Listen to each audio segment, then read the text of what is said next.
सहारा जंगल में सभी पंछी बहुत घबराए हुए थे।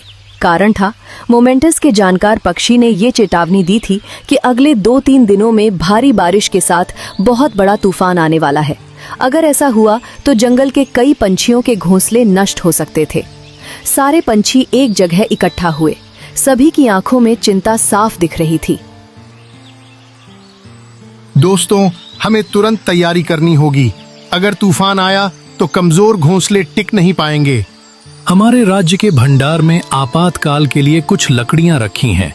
इन्हें हम सभी में बांट देंगे, लेकिन हर किसी को अपने घोंसले खुद मजबूत करने होंगे। सभी पंछी जल्दी जल्दी अपने अपने घोंसलों की ओर निकल पड़े। इस बीच पेड़ के नीचे अकेली बैठी रानो चिड़िया चिंता में डूबी थी।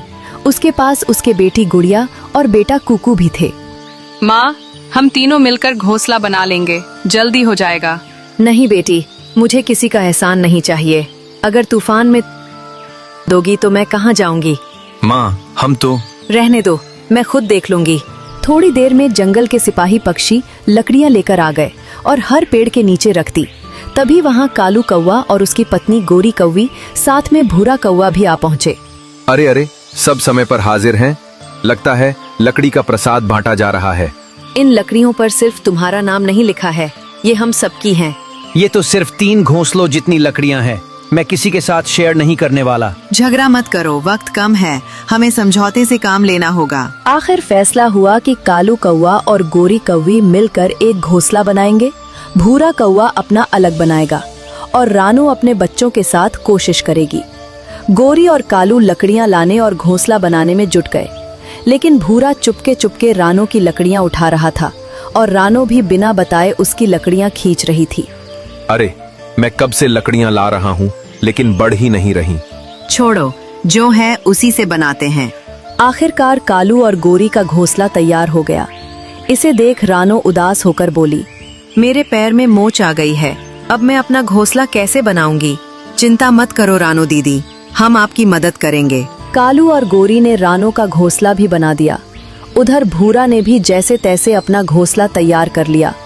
अब कालू ने अनाज इकट्ठा करने का सुझाव दिया और 4 दिन तक मेहनत कर उन्होंने काफी अनाज जमा कर लिया। लेकिन जैसे ही रात हुई, तेज बारिश और तूफान ने जंगल को घेर लिया। बिजलियों की चमक, हवाओं की गूंज और पानी की धाराओं से पूरा जंगल थर्रा उठा। सुबह होते होते जंगल में कई पेड़ झुक गए, कई घोंसले टूटकर गिर गए। भूरा कौवा अपने घोंसले में सो रहा था, लेकिन तभी उसने अपने पैरों में ठंडा ठंडा पानी महसूस किया। ये क्या? मेरा घोंसला तो पानी में डूब गया। वो जल्दी से ऊपर वाली डाल पर चढ़ गया, लेकिन पानी लगातार बढ़ रहा था। थोड़ी ही देर में उसका घोंसला बह गया। रानो, दरवाजा खोलो, मेरा घर डूब गया है। रानो ने उसकी आवाज सुनी, लेकिन दरवाजा नहीं खोला। मदद मांगने आए हैं, कल मेरी मदद करने से मना कर दिया था। निराश होकर भूरा कालू कौवा और गोरी कौवी के घोंसले के पास पहुंचा। गोरी, कालू, दरवाजा खोलो, वरना मैं मर जाऊंगा। जल्दी अंदर आ जाओ भूरा, बारिश अभी भी तेज है। तीनों खिड़की से बाहर देख ही रहे थे कि अचानक रानो की चीख सुनाई दी। बचाओ बचाओ, पानी मुझे बहा ले जाएगा, हमें उनकी मदद करनी होगी। लेकिन उन्होंने तो भूरा की मदद नहीं की थी। मुसीबत में फंसे की मदद करनी चाहिए, चाहे वो दुश्मन ही क्यों न हो। कालू और गोरी तुरंत बाहर निकले। कालू ने पेड़ की लंबी डाल पकड़कर रानो को खींच लिया और सुरक्षित अंदर ले आए। गुड़िया और कुकू अपनी माँ को देखकर रो पड़े। बेटा, अगर तुम लोग नहीं होते तो मैं तो खत्म हो गई थी। लेकिन तभी एक तेज लहर आई और कालू गोरी का घोंसला भी पानी में टूटकर बहने लगा। सभी जैसे तैसे एक ऊंची डाल पर चढ़े ही थे कि भूरा पानी में डूबने लगा। बचाओ बचाओ, मैं डूब जाऊंगा। कालू ने तुरंत डाल बढ़ाकर भूरा को पकड़ लिया और ऊपर खींच लिया। अब रानो, गुड़िया, कुकू, कालू, गोरी और भूरा ऑल एक ही डाल पर थे।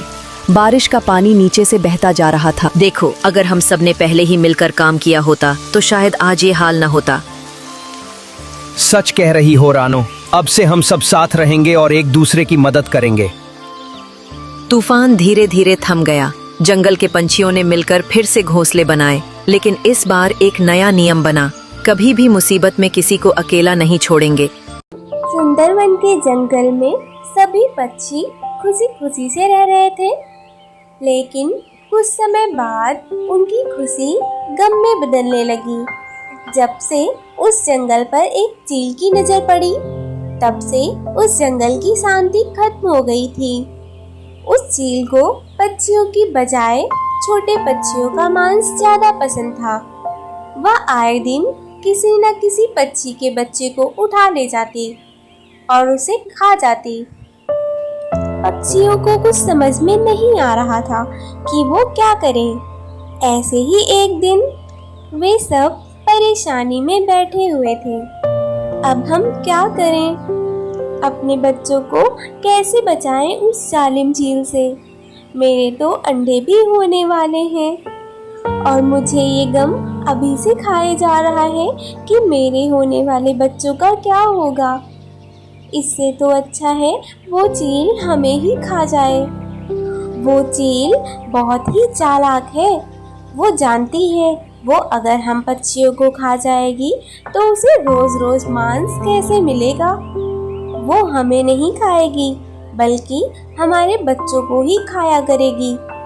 हमें इसका कोई उपाय ढूंढना पड़ेगा, नहीं तो वो जालिम चील ऐसे ही हमारे बच्चों को खाया करेगी। वैसे हमारे पास एक विचार है, अगर तुम सबको पसंद आए तो। कबूतर भैया जल्दी से बताइए आपके पास क्या विचार है। हम ऐसा करते हैं कि जिस जिस पक्षी के अंडे होने वाले हैं वह पक्षी घने पेड़ों में जाकर अपने अंडे दे दे और बच्चे जब तक बड़े ना हो जाए उसे वहीं रोकें और बाकी पक्षी उन्हें भोजन दिया करेंगे। ऐसे में हमारे बच्चे भी सुरक्षित रहेंगे और चील को पता भी नहीं चलेगा। कबूतर, क्या तो तुमने बहुत अच्छा उपाय बताया है। अब तो मेरे और बुलबुल के अंडे होने वाले हैं। हम दोनों घने पेड़ पे चले जाते हैं और आप हमें भोजन दे दिया करना। जब आपके अंडे होने वाले होंगे तो हम आपको भोजन दे दिया करेंगे। और फिर ऐसे ही सब पक्षी मान जाते हैं और फिर चिड़िया और बुलबुल घने पेड़ों पर चले जाते हैं। ऐसे ही कुछ दिन गुजर जाते हैं। चील हर रोज वहाँ आती, लेकिन अब ना तो उसे वहाँ कोई अंडा दिखाई देता और ना ही कोई बच्चा। ये इन पक्षियों को क्या हो गया? कहीं ये मुझसे कोई चालाकी तो नहीं कर रहे? लेकिन मैं ये जान कर ही रहूंगी कि ये मामला क्या है। फिर चील गुस्से में उन पक्षियों के पास जाती है। पक्षियों, ये सब जो तुम कर रहे हो मैं सब जानती हूँ। तुम मुझे सच सच बताओ कि तुम्हारे बच्चे किधर हैं, नहीं तो मैं तुम्हें अभी कच्चा चबा जाऊंगी। चील जी, हमारी क्या औकात जो हम आपके साथ गलत करें। काफी समय हो गया है, कुछ पक्षियों ने अंडे नहीं दिए हैं अभी तक। जब कोई अंडा ही नहीं देगा तो बच्चे कहाँ से आएंगे। मैं आज यहीं बैठी रहूंगी और फिर देखती हूँ कि दाल में क्या काला है। फिर चील वहीं बैठ जाती है। दूसरी तरफ चिड़िया और बुलबुल के अंडों से एक एक बच्चा निकल आता है। पर अब वो थोड़े बड़े भी हो चुके थे, लेकिन उनके पर अभी इतने भी बड़े नहीं हुए थे कि वो ठीक से उड़ पाए।